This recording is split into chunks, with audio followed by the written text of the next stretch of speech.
करेल। आपल्याला आपण नेहमी एक गोष्ट ऐकलेली असतो, ससा आणि कासव यांची, म्हणजे त्यांचे शर्यत खूप फेमस आहे। काय तर ससा खूप धावणारा असतो, पुढे जातो, तो झोपतो आणि ते शर्यत कासव जिंकते।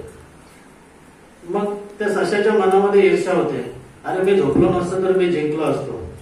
मग तो त्या कासवाला परत जाऊन थोडासा हे करतो की मी झोपलो म्हणून तो जिंकलास, जर तुझ्यात हिंमत असेल तर परत शर्यत लाव। मग त्यांची परत शर्यत होते। मग तो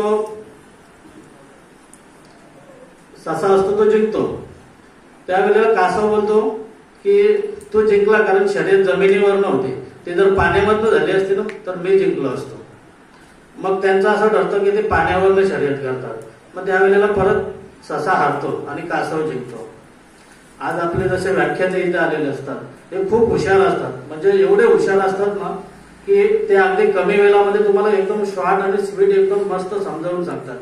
तसे ते त्या दोघांची जी शर्यत असते ना, ते आपले हुशार व्याख्याते असतात हे बघत असतात की यांचं काय चाललंय दोघांचं, आणि मग ते त्यांना मार्गदर्शन करतात की बघा, जर तुम्ही असेच करत राहिलो तर आयुष्यभर शर्यतच करत राहा। त्याच्यामुळे तुम्ही दोघे एकमेकांना सहाय्य करा, एकमेकांच्या सहाय्याने तुम्ही पुढे जा। जर जिथे जमिनीवरनं जायची वेळ असेल तिथे सशाने कासवाला पाठीमागे घ्यावे, जिथे पाण्यामधनं जायची वेळ असेल तिथे कासवाने सशाला पाठीमागे घ्यावा, आणि तुमच्या जीवनातला पुढचा टप्पा तुम्ही पार करत राहा।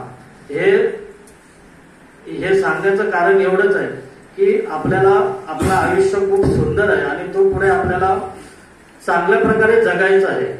आपल्याला या भारत देशामध्ये आपण जन्माला आलो, इथली संस्कृती, आपला देश हा खूप भव्य आणि खूप सुंदर आहे।